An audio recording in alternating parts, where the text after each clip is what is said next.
May mga bago tayong dumating na units for today. So, unahin natin tong G&G Armament Levar 15 inches. So, ito yung bagong kulay niya. Color pink. Okay, so kasama sa box. Lapit mo onte, brother, para makita nila yung mga kasama. So, ito. Dummy bullets. And yun lang. Tsaka yung magazine, syempre. Ito yung magazine. Corona check natin to kung ilang FPS. Bigat. And may front and rear sights na rin siya. And then naka M-lock handguard. 15 inches yan. Ito yung stock. Para na siyang talagang laruan na talaga.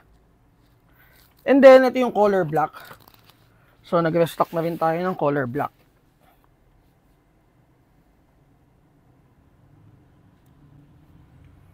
Yung kabilang side. Bigat. So, metal yung front assembly niya, guys, ha. Yung pinaka receiver niya is polymer.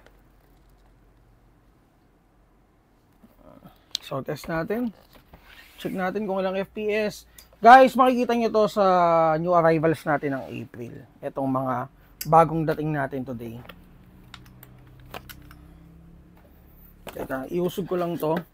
And then, kung naghahanap kayo ng medyo mas maikli, meron kaming G&G Levar na, ilan to? 7 inches. Pero mukhang mas mabigat yun di ba?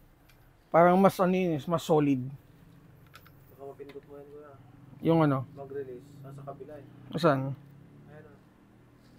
Ayan, yung mahaba dyan. Ah, ito. Okay. So, ito pala yung mag-release niya. Ito yung selector. And then, ito may mag-release din siya dito. Okay, banatan natin. Check natin kung ilang FPS. Out of the box. Ang haba. O, game.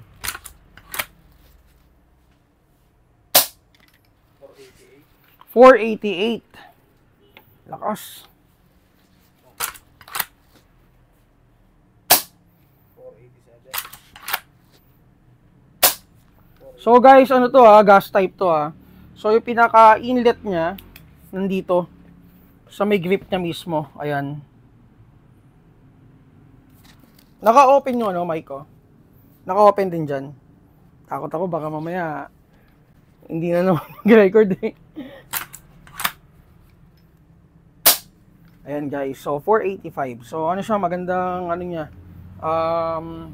Hindi siya masyado nagbababa ng FPS. Ayun, wala nang. Okay. So again, G&G Levar na 15 inches. Available in color black and itong bagong skin natin, color pink. Okay? Thank you, and kung may mga tanong kayo regarding units, PM na kayo sa page natin.